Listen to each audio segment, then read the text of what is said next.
بورے والا سے بھائی محمد خالد صاحب نے سوال پوچھا ہے۔ وہ لکھتے ہیں کہ ہم نے سنا ہے کہ اگر نمازی کے سامنے جوتے پڑے ہوئے ہوں تو اس سے نماز نہیں ہوتی۔ آپ سے پوچھنا یہ ہے کہ کیا واقعی جوتے سامنے ہونے کی صورت میں نماز نہیں ہوتی؟ اگر ہو جاتی ہے تو کیا کوئی کراہت وغیرہ ہوگی یا نہیں؟ محمد خالد۔ بھائی خالد صاحب، یہ آپ نے بالکل غلط سنا ہے، یہ عوام میں غلط مشہور ہے۔ ہم بھی ایسی باتیں سنتے رہتے ہیں، لوگ ایسی باتیں کرتے ہیں۔ شریعت نے ایسی کوئی بات نہیں بتائی کہ نمازی کے سامنے اگر جوتے پڑے ہوئے ہوں تو اس سے نماز نہیں ہوتی۔ یہ جاہلانہ بات ہے، چلتی پھرتی بات ہے، حقیقت کے ساتھ، شریعت کے ساتھ اس کا کوئی تعلق نہیں۔ البتہ اگر آپ کے سامنے جگہ بھی ہے اور سائیڈ پہ بھی ہے تو اچھی بات ہے، سائیڈ پہ رکھ دیں۔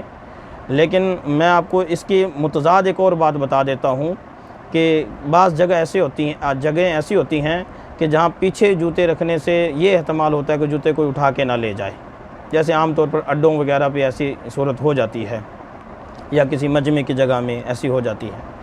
فتاوی شامی میں ایک بات لکھی ہوئی ہے جو عوام میں مشہور ہے، جو آپ نے پوچھی ہے، اس کی متضاد لکھی ہوئی ہے کہ اگر نمازی کے پیچھے جوتے پڑے ہوئے ہوں اور اس کے مطلب طبیعت میں اس طرف مشغول ہو جائے کہ یعنی ذہن میں خیال پیدا ہو جائے کہ یہ کوئی اٹھا کے نہ لے جائے، تو یہ مکروہ عمل ہے۔ اگر ایسی صورت ہو تو پھر سامنے ہی رکھے جائیں۔ اگر سائیڈ پہ جگہ نہیں ہے، پیچھے سے کسی کو اٹھانے کا اندیشہ ہے اور نماز ہم پڑھیں گے تو نماز میں جوتوں کا خیال رہے گا، تو ایسی صورت میں تو سامنے رکھے جائیں۔ ایسی صورت میں پیچھے رکھنا مکروہ ہے۔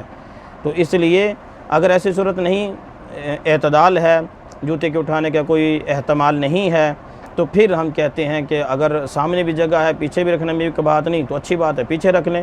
لیکن اس کو شریعت کے ساتھ جوڑنا یا نماز نہ ہونے کے ساتھ جوڑنا یا کسی قسم کی کراہت کے ساتھ جوڑنا یہ درست نہیں ہے۔